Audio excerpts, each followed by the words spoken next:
Hello welcome viewers. তোমরা thumbnail দেখেই বুঝতে পারছো আজকের ভিডিও কি বিষয়ে হতে চলেছে। তাহলে দেখো 2026-এ যারা জিএনএম এএনএম পরীক্ষা দিয়েছো তাদের কাছে একটা প্রশ্ন, কি কোনটা করলে বেশি ভালো, জিএনএম করবে না এএনএম করবে, কোনটা করবে? ঠিক আছে, তো তার ব্যাপারে আজকে পুরো ডিটেলসে তোমাদের ভিডিওতে বলানো হবে কি জিএনএম করলে কি কি তোমার সুযোগ সুবিধা আছে, এএনএম করলে তোমার কি সুযোগ সুবিধা আছে, তার পুরো ডিটেলসে বলা হবে। ঠিক আছে, তার আগে তোমরা যদি চ্যানেল নতুন হয়ে থাকো অবশ্যই চ্যানেলটাকে সাবস্ক্রাইব করে নেবে। এবং যারা এখন জিএনএম বা এএনএম এক্সাম দিয়েছো তারা দেখো ডিসক্রিপশনে হোয়াটসঅ্যাপ গ্রুপে আমার লিঙ্ক দেওয়া আছে, সেখানে গিয়ে তোমরা কিন্তু জয়েন হয়ে যাবে, সেখানে সমস্ত রকমের আপডেট তুমি পেয়ে যাবে। ঠিক আছে, তোমাদের যে কাউন্সিলিং রিলেটেড এখন অনেকগুলো আছে, সব কিছুরই গাইডেন্স তুমি কিন্তু সেখানে পেয়ে যাবে। ঠিক আছে, তো চলো তাহলে আজকের মেন ভিডিও শুরু করা যাক। দেখো, তোমাকে আগে জানতে হবে কি জিএনএম আর এএনএম বিষয়টা কি। ঠিক আছে, জিএনএম বিষয়টা কি এবং এএনএম বিষয়টা কি, তাহলে আমি প্রত্যেকটা একদম স্টেপ বাই স্টেপ বলবো কি জিএনএম করলে কি সুযোগ সুবিধা আছে।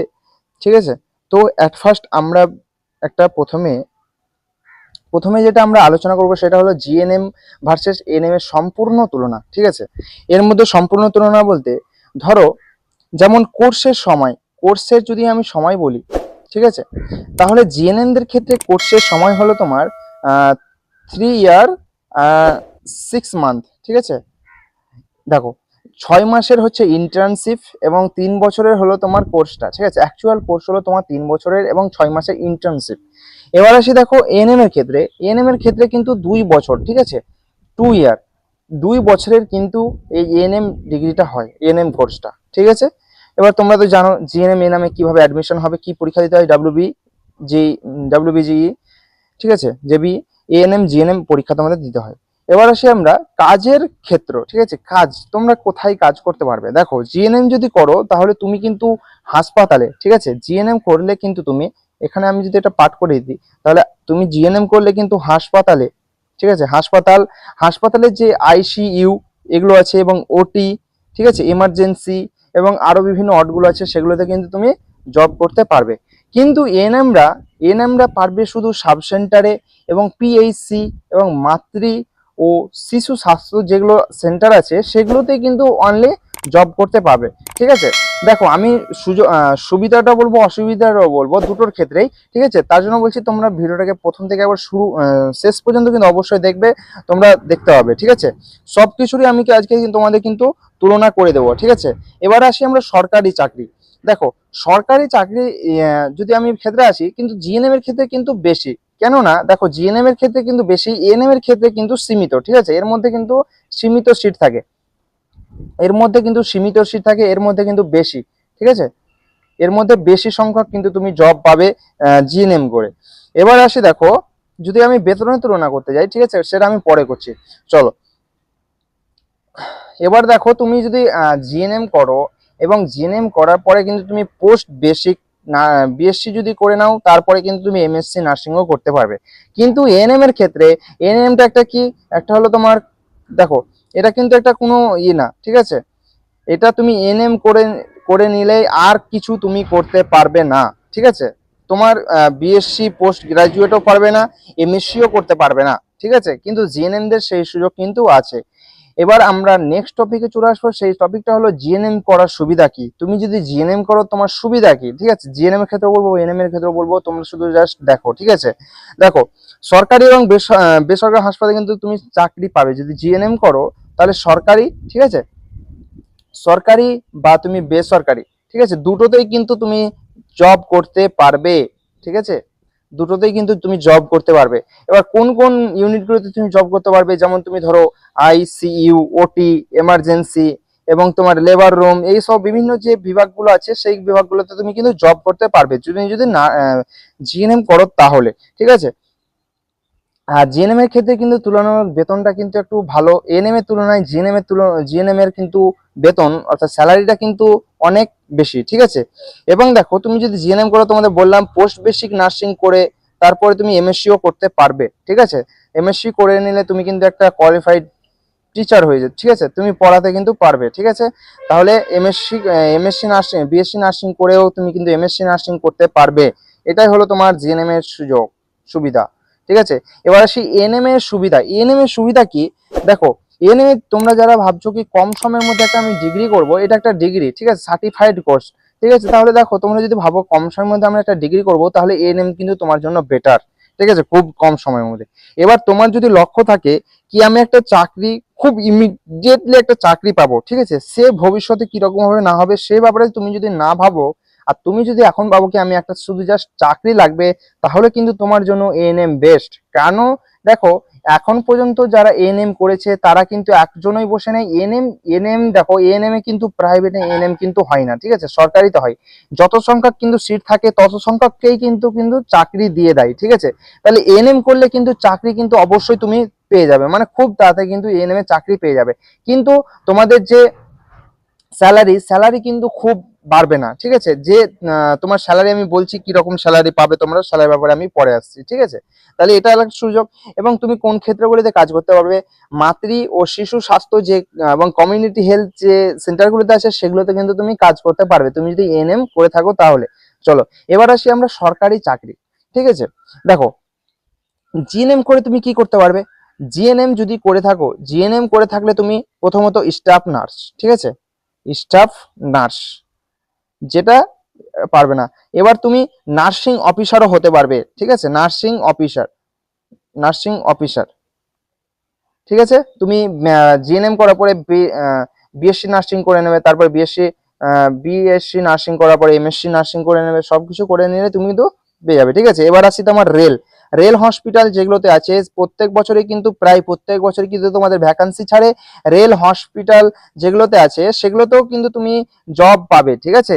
এতগুলো দেখো, তাহলে স্টাফ নার্স, তারপরে কি নার্সিং অফিসার, রেল, তারপরে ইএসআইসি হসপিটাল, তারপর সেন্ট্রাল গভর্নমেন্ট হসপিটাল, প্রাইভেট তুমি যে কোনো জায়গাতে কিন্তু কাজ করতে পারবে, ঠিক আছে। এএনএম করলে কিন্তু সেই সুযোগটা তুমি পাবে না, প্রাইভেটে কিন্তু এএনএম এর জন্য কোনো কাজ নেই, ঠিক আছে। তাহলে এটা হচ্ছে জিএনএম এর সুবিধা। এবার আসি আমি যদি এএনএম এর ক্ষেত্রে, এএনএম ক্ষেত্রে কি করবে, এএনএম এর ক্ষেত্রে তোমার যে health worker, sub centre, primary health centre, community health, ঠিক আছে, কমিউনিটি হেলথ প্রোগ্রাম যেগুলো আছে সেগুলোতে তুমি কিন্তু জব করতে পারবে, ঠিক আছে। এবার আসি আমরা মেন টপিকে, যেটা হলো তোমাদের খুব ইম্পর্টেন্ট, এটার দিকেই তোমরা দেখো বেতন। এবার দেখো তুমি যদি এএনএম করো, ঠিক আছে, এএনএম এর ক্ষেত্রে বেতন হলো তোমার, দেখো এএনএম এর ক্ষেত্রে বেতন 30,000 থেকে কিন্তু তোমার স্টার্টিং হবে, ঠিক আছে, 30,000। ওই 30,000 মানে অ্যাপ্রক্স 30, ঠিক আছে, একবারে অ্যাকুরেট না, মানে অ্যাপ্রক্স ধরে নাও 30,000-এর কাছাকাছি, ঠিক আছে। এইরকম তোমার বেতনে শুরু হবে। এবার দেখো এবার আমি জিএনএম এর ক্ষেত্রে বলি, তারপর আমি কম্পেয়ার করছি দুটো জিনিস, তোমাদের বোঝার বিষয় আছে, ঠিক আছে।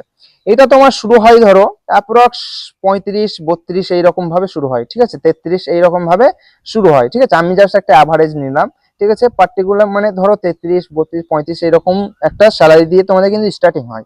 কিন্তু ধরো তুমি ধরো 2026-এ এএনএম জব পেলে, ঠিক আছে। এবার তুমি তুমিও জিএনএম এ 2026-এ ধরো জব পেয়েছো, ঠিক আছে। এবার 10 বছর পর 2000, ঠিক আছে, 36-এ যখন যাবে, ঠিক আছে, 2036-এ যখন যাবে, তোমার কিন্তু এই স্যালারি, এই 30,000 স্যালারিটা কিন্তু খুব ইনক্রিমেন্ট হবে না, খুব কিন্তু বাড়বে না। কিন্তু জিএনএম যদি করে তুমি জবটা পাও, তাহলে তোমার কিন্তু স্যালারি কিন্তু অনেক হয়ে যাবে, ঠিক আছে, একদম 50-এর কাছাকাছি কিন্তু তোমার স্যালারি হয়ে যাবে। এই স্যালারিটা কত, এই স্যালারিটা 35-40-এর কাছাকাছি যাবে, ঠিক আছে, এর থেকে বেশি যাবে না। খুব ইনক্রিমেন্ট কম এএনএম এর ক্ষেত্রে, খুব ইনক্রিমেন্ট কম, কিন্তু জিএনএম এর ক্ষেত্রে কিন্তু বেতনের ইনক্রিমেন্ট খুবই, ঠিক আছে। তাহলে এটা কিন্তু তোমরা মাথায় রাখবে, এটা তোমরা ভেবেচিন্তে করবে। এবার তোমরা এএনএম করবে না জিএনএম করবে, এবার তোমাদের এটা ভাবার বিষয়, ঠিক আছে। সবকিছু ভেবে তোমরা কিন্তু ডিসাইড করবে এএনএম করবে না জিএনএম করবে। চলো নেক্সট টপিক আসি আমরা, বিদেশে চাকরি, ঠিক আছে। এবার তোমরা অনেকের ইচ্ছা আছে কি ইন্ডিয়াতে আমরা জিএনএম করার পরে বা এনএম করার পরে বাইরে আমরা জব করতে চাই, বাইরে বলতে বাইরের দেশে, ঠিক আছে। সেখানে কিন্তু তোমার তুলনামূলক তোমার ওদের ডলারে কিন্তু ইন্ডিয়ান রুপিসে কিন্তু 1 লাখের কাছাকাছি তোমার কিন্তু স্যালারি গুলো হয়ে যায়, ঠিক আছে। একটাই প্রবলেম, তোমাকে দেশের বাইরে কিন্তু থাকতে হবে, ঠিক আছে। এবার তোমার যদি লক্ষ্য থাকে বাইরে যাওয়া, তাহলে তোমার কি করতে হবে, তোমার কিন্তু মাস্ট জিএনএম অর্থাৎ বা বিএসসি, ঠিক আছে, আমি বিএসসি কথা বাদ দিলাম যেহেতু আজকের টপিক হচ্ছে জিএনএম এএনএম। এএনএম করলে কিন্তু তুমি বাইরে কোথাও কাজ করতে পারবে না, অর্থাৎ বাইরের দেশে কিন্তু কাজ করতে পারবে না। জিএনএম করার পরে কিন্তু তোমার অভিজ্ঞতা এবং প্রয়োজনীয় যে লাইসেন্স আছে সেই লাইসেন্স গুলো এবং একটা পরীক্ষার মাধ্যমে কিন্তু তুমি জব পেতে পারো ইউকে তে, ইউএই তে, ঠিক আছে, সৌদি আরব, অস্ট্রেলিয়া, কানাডা, এইগুলোতে তোমার কিন্তু সুযোগ সুবিধা আছে, ঠিক আছে, এগুলোতে কিন্তু তোমার সুযোগ সুবিধা আছে। এএনএম করলে কিন্তু সেই সুযোগ সুবিধা নেই, ঠিক আছে। এবার আসি দেখো কার জন্য কোনটি, ঠিক আছে, কাদের জন্য কোনটা বেশি ভালো হবে।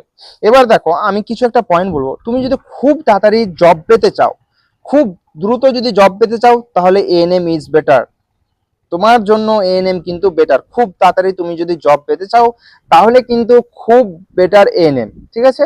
আমি জাস্ট তোমাদের সাজেশন দিচ্ছি, তোমরা ভাববে, আমি কাউকে বলবো না কি তুমি এএনএম করো তুমি জিএনএম করো, ঠিক আছে।